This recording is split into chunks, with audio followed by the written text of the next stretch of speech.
Good morning. It's Falcons Daily. I am CG, your host of the show, and we're back here on Thursday to break down the defense for you at the bye week. Also, talk about some rumors out there, and maybe do a little bit of fantasy football. That's where we'll start right now. Looking at the free agent market and just trying to analyze the Falcons team. I was looking at free agents on the offensive and defensive side of the ball, and one thing came to mind, in my opinion, in my estimation, don't really need a whole lot of help defensively right now. I think Jeff Ulbricht's defense has got off to a pretty good start. And really, I think where we could probably get a little stronger is offensively. And I said it before and I'll say it again. I think tight end is a spot we can get stronger at. But when I was looking around at Sharp Football and Analysis, looking at some of the free agents there, I mean, Jordan Akins is still the number one tight end I'd go for if we had to put money on anybody. And looking at the entire list, I mean, the number one guy that came to my mind right now would be outside of, we talked about Odell Beckham Jr., but even looking a little further into it, I'm looking at Tyler Boyd. I wonder if Tyler Boyd, who is in Atlanta doing stuff with Georgia Tech not too long ago, I wonder if he came by the Falcons facility, was in any kind of contact with them. I'm really curious to know if there was any kind of contact with Tyler Boyd at any point to see if there was to gauge any interest with the Falcons. But I think at 30 years old, and he's a 6'2", 203, 203-pound receiver. He's a big target. He's a guy who can run.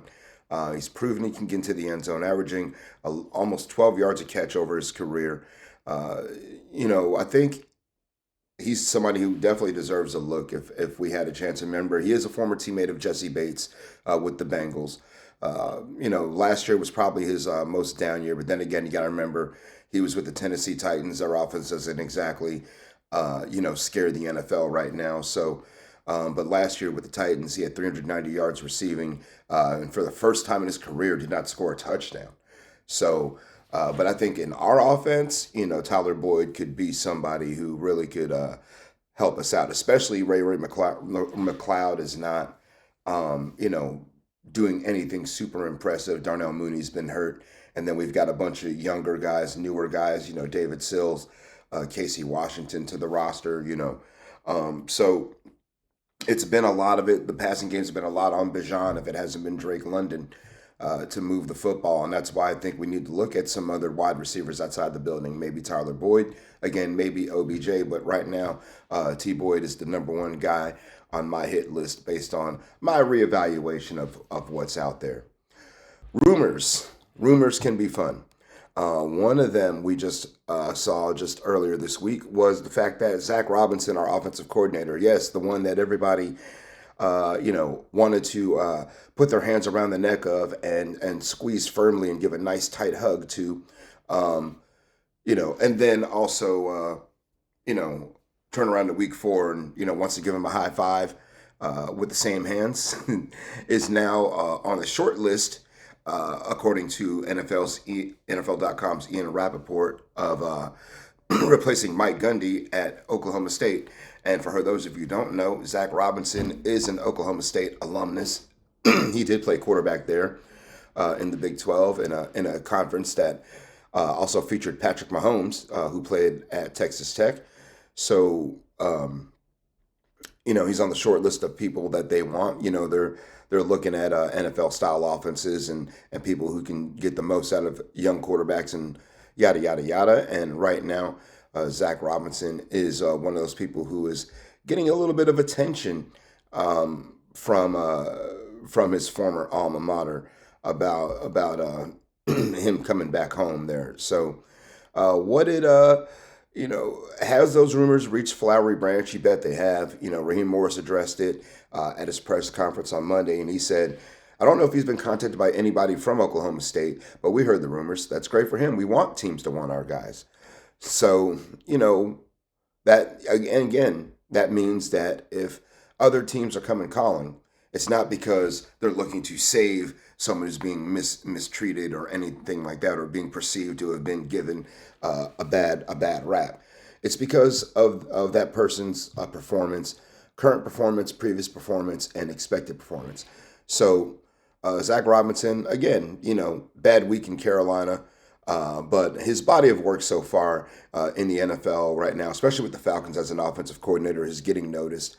And that's why, big time Division One program is coming calling. It would not be a demotion whatsoever if he went back to college and became the head coach of Oklahoma State. It'd actually be a loss for us because guess what? We'd have to start all over again on offense. So, looking at we looked at the offense yesterday in terms of the grades. Today, we're gonna take a quick look here at the defense and give me my thoughts on the defense's grades. What I think so far when I look at the Falcons defense, honestly, I think their grades are a lot better than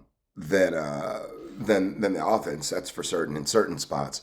Um, I'm looking at the defense here, and I think that they actually have played a lot better in most positions than the offense has. All right, taking a look at the defensive linemen. In my estimation, I'm going to give them a B on the season.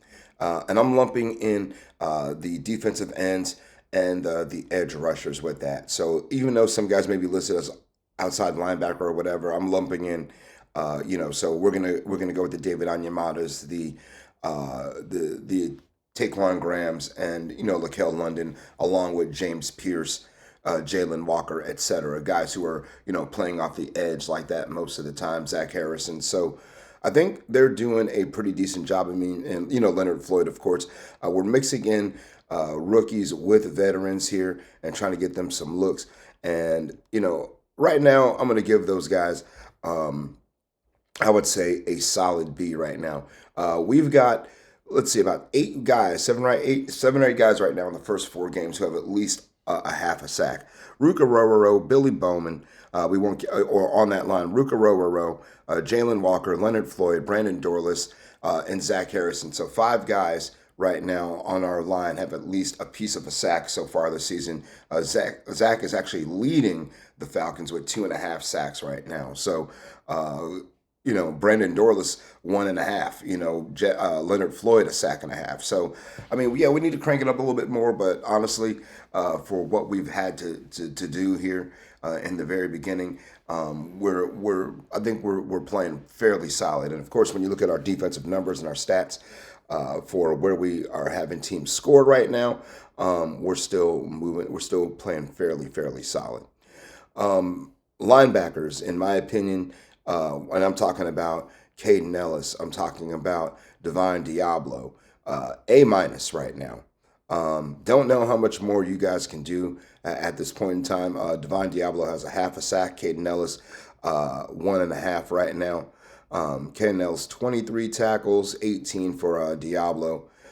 Actually, let's scale that back. Sorry, 33. When you add in all the total tackles for Caden Ellis, he has 33 or 23 total tackles. I'm sorry, that is correct. 18 total for Divine Diablo and a half a sack. So I'm going to give them an A minus, especially because we're not very heavy at that position right now in terms of the inside linebackers. They're playing pretty darn well, if you ask me. Again, my eyes could be deceiving me. If I'm wrong, call me out on it. But I really feel like Divine Diablo has been a really nice addition to the Falcons. And in the absence of Troy Anderson, he's done a heck of a job. Corners, I'm going to say a B.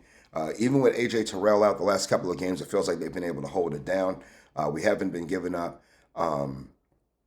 We haven't been looking too leaky on the back end, especially when you look at our pass defense in and of itself. The Falcons right now, they're the pass defense right now. We're giving up literally. Let's refresh that right there. That didn't look correct. Hang on. Yes, we are giving up 135 yards a game in the air right now, while we're second in the NFL in a passing defense. Total defense, just to give you an idea of where we're at, we're second in the league at total defense. So we're doing a really good job there. We're only giving up 100 yards. We're giving up 100 yards in the rushing attack. So we're right there around the middle of the league. Washington's a little better than we are, but we're better than the Chargers. So we're right there, near the upper third. So they're coming in and helping in the run game too. And again, because of the fact that we're giving up the second most amount of yards in the NFL through the air, I mean, you got to give it up to the corners and also the safeties as well. I mean, we've been sprinkling in Xavier Watts back there, who's got a couple of interceptions, and Jesse Bates back there holding down his part. I mean, Jesse's been gambling a little bit more. I think maybe that's how much he trusts Watts on the back end. But A minus for that because again, and that's part of why the grade I give for the corners as well, the B, because you got Billy Bowman, not because his name begins with a B, which is kind of funny, but because of the fact that you're bringing Bowman in at corner, and he's played so well, and also again for the safeties, Xavier Watts A minus. Again, I think that so far Jeff Ulbricht's defense as a whole has got off to a good start this season. Special teams, I'm going to give them a C minus. And the reason why I'm going with a C minus with special teams right now is because of the fact that the first of all, the kicking situation has been very, very messy. Outside of Bradley Pinion, who may have shanked maybe one punt, in Charlotte. Outside of him, I think that the Falcons defense, the special teams has been, not as great as it should have been. All right, so to recap where we are with the grades for the Falcons on defense and special teams, again, I went with a B for the defensive linemen, an A minus for the linebackers. And again, when I talk about the defensive line, I am putting in the edge rushers, Walker, Floyd, Pierce, Arnold Ebiketie. Linebackers, I'm pretty much including the guys who were just kind of playing in the middle, trying to stop the run. Not Bowman, excuse me, Diablo, Caden Ellis, J.D. Bertrand, Josh Woods, including those guys. Corners, of course, B for them right now. I think they're doing a pretty darn good job. A minus for the safeties. Again, incorporating Xavier Watts back there has been pretty much a really good experiment back there for the Falcons so far. And special teams a C again, and the reason why is because the kicking situation has been kind of iffy. Also allowing way too many kick returns in the return game, and also not really creating a whole lot of space for our kick returners. So that's where we lie with some of those grades.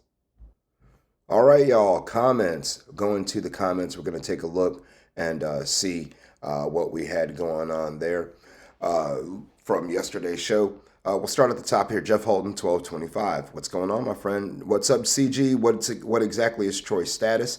I heard it was a knee. Is that true? It is true. I'm wondering if he's comebacks at all. Sure hope he does, but we are fine without him right now. I'm really anxious to see how the staff prepared for the Bills. Sure would like to see back-to-back strong performances from the Falcons. You and me both. And yeah, it is the knee. It's the same knee that was bothering him last year.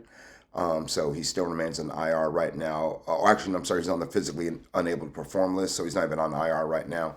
He's just on the PUP. I think they have to make a decision here pretty soon before he goes on season-ending IR, if I'm not mistaken. I can look up those rules and maybe get back to you, but yeah, it's the same knee that's been the issue, and I would wonder how they can prepare for the Bills too. One thing they're gonna have to prepare for is definitely the tush push. Buffalo does use it. They were the team that used it the second most in the NFL, leading up to the owners' meetings where they made the vote whether or not to let the play stand for 2025. So, looking to see if you had any other questions in there. Yeah, but yeah, I want to see a strong performance from us too. We need to continue to feed the running backs the football. We need to continue to keep Penix clean, and if we can do that, we'll have a really good chance to beat Buffalo, especially on our field.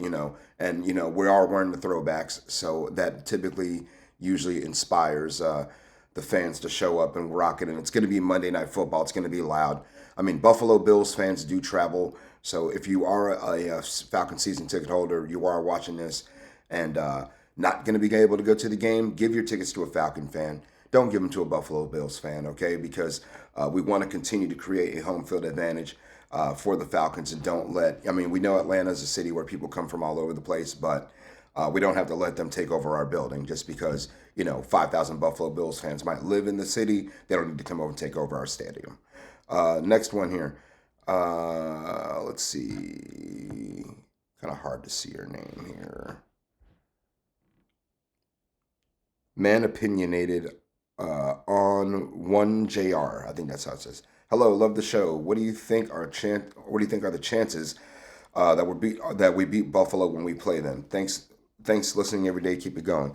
I appreciate you watching and listening every day. Thank you. The chances, I think we have to beat Buffalo. I mean, right now, I'll just say 50-50. I mean, Buffalo's not exactly some unbeatable juggernaut right now. I mean, they do have, one thing I would say about Buffalo is that, just looking here at them defensively right now, I'll just give you that. Let's just look at Buffalo defensively. Right now, the Falcons are second in total defense. They're 11th in total defense. But where they do struggle right now is they do give up a lot of yards in the rushing attack. Right now, Buffalo gives up. They have the second worst rushing defense in the NFL. So that's why I say you need to attack them on the ground. I mean, in the air, they're pretty darn good. They give up 125 yards on the rushing right now, which is still a good amount. So they can still be attacked. It's in the passing game. I'm sorry. They have the best passing defense in the NFL, but one of the worst rushing defenses. So honestly, that tells me you're going to have to hit them with the run. And also maybe even with the play action. That'd be one way you could probably open up their passing attack, is if you can kill them with the run up front, get them to sell for the run, and then play action them on the back end. So I think that's right now, just without getting way into the game plan, I think that's the best way the Falcons have a chance to beat the Buffalo Bills right now. Last comment here. Jay Black 142, nice show and take care, brother. Hey, Jay Black, thank you and appreciate you tuning in. All right, everybody, we will see y'all on Falcons Friday with more Falcons Daily. We'll break down just anything that comes across our mind right now. We'll look at the state of the team going into the final days of the bye week, what next week is going to look like in terms of preparation, because it is a primetime game and not just a Sunday afternoon at 1 o'clock kickoff. And we'll continue to check the free agent market and see if there's anybody that shows up that we think can help us. All right, until then, make sure you guys give Fan Archco a follow. They're in the top left corner up here, FANARCHCO, and I'm at Craig G Sports, CRAIG, the letter G, and the word sports. All right, y'all, we will see you on Falcons Friday. Sayonara and buenos noches.